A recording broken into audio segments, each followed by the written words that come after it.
Hello everyone, আসসালামু আলাইকুম। কেমন আছো তোমরা? আমি খুব ভালো আছি, আলহামদুলিল্লাহ। আজ পানির ভিতরে বসে আছি আমার ছোট্ট মেয়েকে নিয়ে। আমার ছোট্ট বেবি, দুজনে ভিজে গিয়েছি পানিতে। খেলে দারুণ লাগছে, ওর হাসিটা দেখলেই মনটা ভরে যায়। সত্যি, জীবনের ছোট্ট ছোট্ট মুহূর্তগুলো সবচেয়ে সুন্দর হয়। এখন আমি যাচ্ছি সাদা পাথরের দিকে, ধীরে ধীরে হাঁটছি। চারপাশটা এত সুন্দর যে চোখ সরাতে মন চায় না। এখানে প্রাকৃতিক সৌন্দর্য অসাধারণ। চারপাশে সবাই পানিতে মজা করছে, হাসছে, আনন্দ করছে। পরিবেশটা একেবারে উৎসবের মতো। আমি চেষ্টা করছি আপনাদের সেই সুন্দর মুহূর্তগুলো দেখাতে। পানির ওপারে দেখা যাচ্ছে ভারতের বর্ডার এলাকা, যেখানে অনেকে ইন্ডিয়ান বসবাস করেন। সেই পাশে একটা ছোট্ট সুন্দর মসজিদও আছে মুসলমানদের জন্য। এই জিনিসটা দেখে আমার খুবই ভালো লাগলো, আর আমি চেষ্টা করছি আপনাদের সেই মুহূর্তগুলো দেখাতে, যেন আপনারাও এই জায়গায় সৌন্দর্যটা অনুভব করতে পারেন। এখন আমি বাসার উদ্দেশ্যে রওনা দিয়েছি। পথে দেখি অনেক ছোট্ট ছোট্ট দোকান, দোকানদাররা বসে আছেন তাদের ইন্ডিয়ান প্রোডাক্ট নিয়ে, তেল, সাবান, নানান ধরনের পণ্য নিয়ে। আমি ওখান থেকে বেশি কিছু নিইনি, নানান ধরনের কয়েকটা চকলেট নিয়েছি আমি।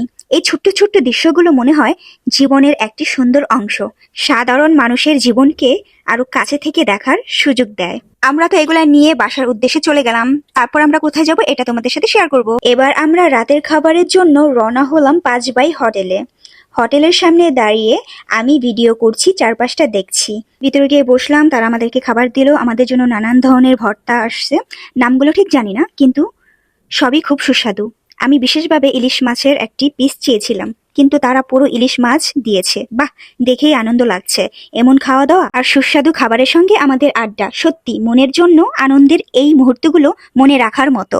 যাই হোক, তার পরের দিন আমরা এবার চলে গেলাম শাহজালাল মাজারে। এখানে ঘুরতে ঘুরতে মনটা একদম প্রশান্ত হয়ে যায়। মাজারের চারিপাশে অনেক কবুতর উড়ে বেড়াচ্ছে, ওদের দেখলে সত্যি ভালো লাগে। সিলেট মাজারে অনেক কবুতর আছে, দর্শনার্থীরা হাত দিয়ে খাবার দেয়। এটা শুধু মাজারের জন্য নয়, প্রাণীর প্রতি দয়া দেখানোর এবং নিজের মনকে শান্ত করার একটা উপায়। কবুতররাও খুশি হয়, আমাদের মনেও আনন্দ ভরে ওঠে। তবে আমি ভাবলাম আমি কেন নয়, আমিও দেই খাবার। তো হাতে খাবার নিয়ে কবুতরকে দিলাম খেতে। আমার কাছে বেশ ভালো লাগলো খাবারগুলো দিয়ে। আর তোমাদের কেমন লাগলো আমার ভিডিওটি দেখে অবশ্যই কমেন্ট করে জানিয়ে যাবে। আর পুরো মাজারটা আমি ঘুরে তোমাদেরকে দেখাবো। বেশ ভালোই লাগছে আমার পুরো মাজারটা ঘুরে ঘুরে দেখতে। আমার কাছে অনেক ভালো লাগতেছিল, পরিবেশটাও খুব সুন্দর। 5 বছর আগে গিয়েছিলাম, তখন দেখতে তেমন একটা ভালো লাগেনি, কারণ অনেক ভিড় ছিল। বাট এবার কোনো ভিড় ছিল না, তাই খুব ভালো লাগলো দেখে। তারপর আমি ঘুরতে ঘুরতে পুকুরের দিকে গেলাম। এই মাজারের পবিত্র পুকুরে এই মাছগুলো শত বছরের পুরনো বংশধর বলে বিশ্বাস করা হয়। মানুষ মনে করে এগুলা মাজারের আশীর্বাদ। কেউ ধরে না, শুধু শ্রদ্ধা আর ভালোবাসা দিয়ে খাবার দেয়। এই মাছগুলো দেখে মনে হলো বেশ পুরনো, অনেক বছর ধরে এই পানিতেই আছে, বেশ বড়। দেখে ভয় লাগে, আমি তো দেখেই ভয় পেয়েছিলাম, এত বড় বড়। আপনারা ভিডিওতে যেরকম দেখতেছেন মাছগুলো ছোট, বাট না, অনেক বড়।